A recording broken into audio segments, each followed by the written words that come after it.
Hey guys, let's get more news about Warriors. But first, don't forget to subscribe to the channel and leave a like. Warriors Steve Kerr breaks silence on controversial Draymond Green foul. Losing Draymond Green to fouls late in the fourth quarter hastened the Golden State Warriors' 102-97 loss to the Minnesota Timberwolves in Game 3 at Chase Center on Saturday. The Warriors blew a golden opportunity to guarantee a Game 6.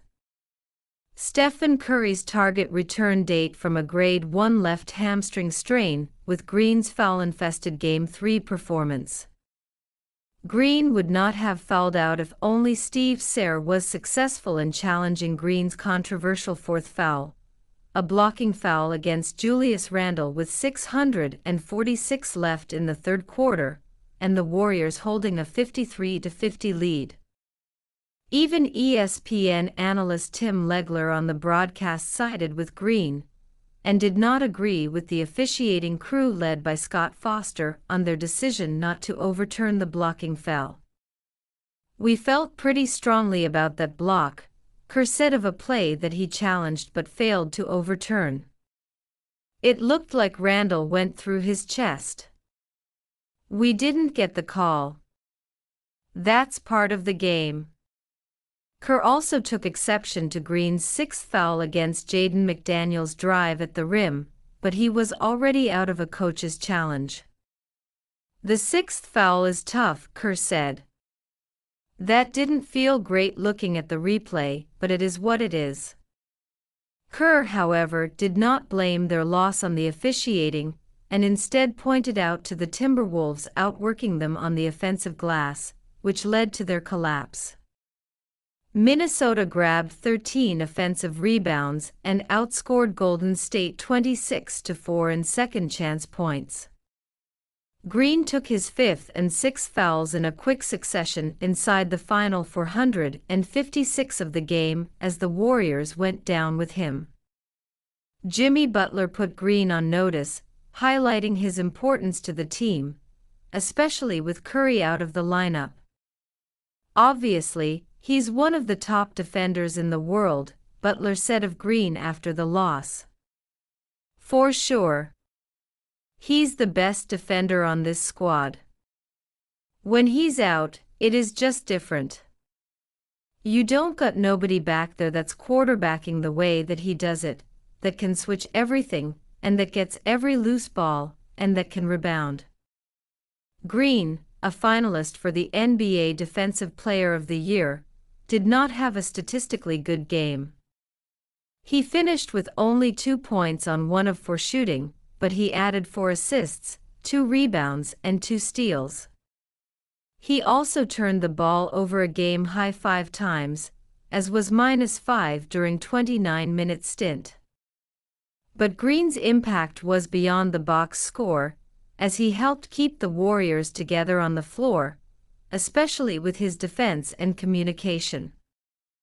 The Warriors led by as many as 7 points, and had a 75-69 lead early in the fourth quarter, but they could not hold on to it with Green in and out of the game during the crucial stretch. The Warriors were only trailing by 2 when Green fouled out with 438 left. Minnesota quickly took advantage with a 6-2 run to extend their lead to 90-84. Green was up in arms when he earned his last 2 fouls in a span of 18 seconds.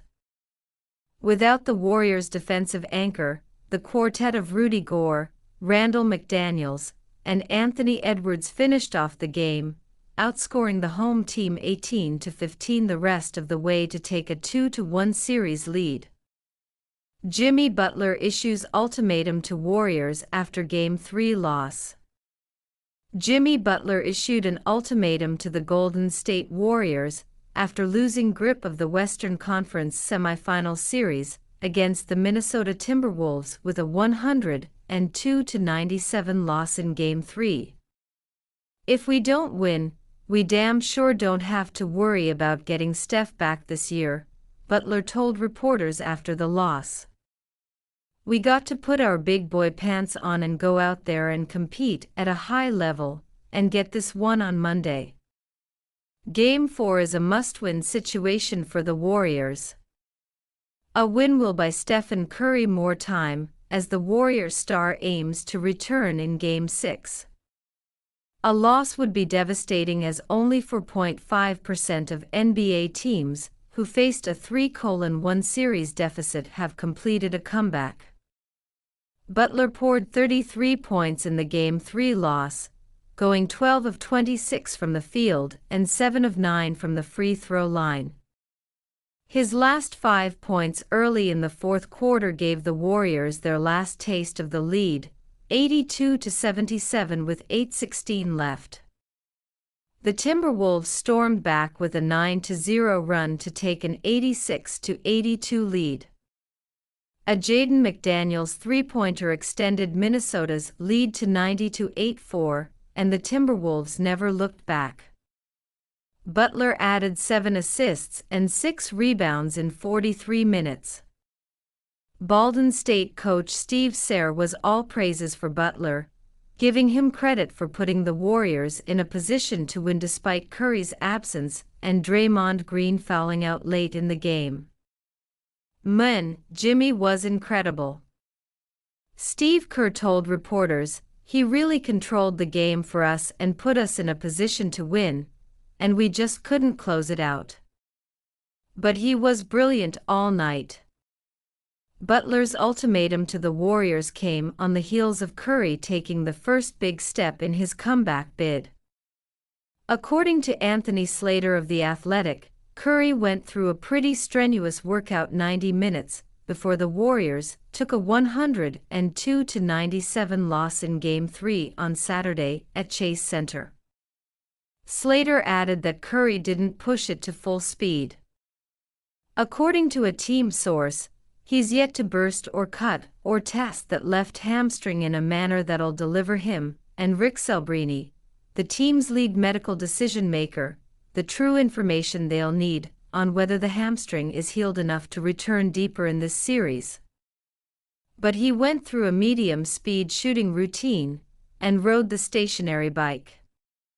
This was a notable advancement for Curry in his race against time. With Curry working hard to return, the onus is on Butler and the rest of the Warriors to buy him more time. Losing Green down the stretch was a death blow for the Warriors. Butler lamented Green's absence, which undid the Warriors in crunch time. "Obviously, he's one of the top defenders in the world," Butler said of Green. "For sure, he's the best defender on this squad. When he's out, it is just different. You don't got nobody back there that's quarterbacking the way that he does it, that can switch everything, and that gets every loose ball, and that can rebound." Green took his 5th and 6th fouls in a quick succession inside the final 456 of the game as the Warriors went down with him. Without Green, the Warriors' once solid defense suddenly became vulnerable. The Timberwolves outscored the Warriors 18-15 the rest of the way. Julius Randle reveals how he picked apart Draymond Green Warriors defense in Game 3. Last off-season, when the Knicks and Timberwolves pulled off a blockbuster trade that sent Karl Anthony Towns to the Knicks for a package built around Julius Randle and Dante DiVincenzo, it was New York that was widely declared the winner of the deal. Randle, it appeared, had worn out his welcome in New York, where Towns was a versatile star just in his prime. But after Randle pulled apart everything the Warriors threw at him in Game 3 of the Western Conference semifinals, a 102-97 Timberwolves win that st them a 2-1 series lead. It's hard not to recognize how far Randle has come in Minnesota's offense. After a rough early start with the Timberwolves, Randle got better all season and has been at his best in the playoffs. He notched 24 points, 12 assists, and 10 rebounds on Saturday for a triple-double, and is now averaging 22.0 points, 9.7 assists, and 6.7 rebounds in the series. After the game, Randle explained that the Warriors used two defenders primarily on him, Draymond Green and Kevin Looney, and he recognized how to take advantage of each. "I feel like I just got like a lot of different tools. You know what I mean? It's really about using my mind and taking what the defense gives me." Randle said, "I talk to C. Hines' assistant coach Chris Hines all the time, and he tells me I can do everything. For me, it's just about taking, like I said, taking what the defense gives me. If it's a 3, take it. Trust my work, but also being able to read what's going on out there." They put Kevin Looney at the 5. "So I wanted to get in actions with Mike in the pick and roll, or if they put Draymond on me being a screener, and putting him in actions as well." Randle taps into his well of experience to read and react. "It's really just using my mind," he said. "If I get a mismatch, getting to my operating areas and attacking. If they don't double-team me, score. If they double-team me, find my guys." Given his numbers and the Timberwolves' lead in the series, that's working out well for Randle thus far. He will test his skills further in Game 4 on Monday in San Francisco. And you fan, what do you think about Julius Randle's situation? Write to us in the comments.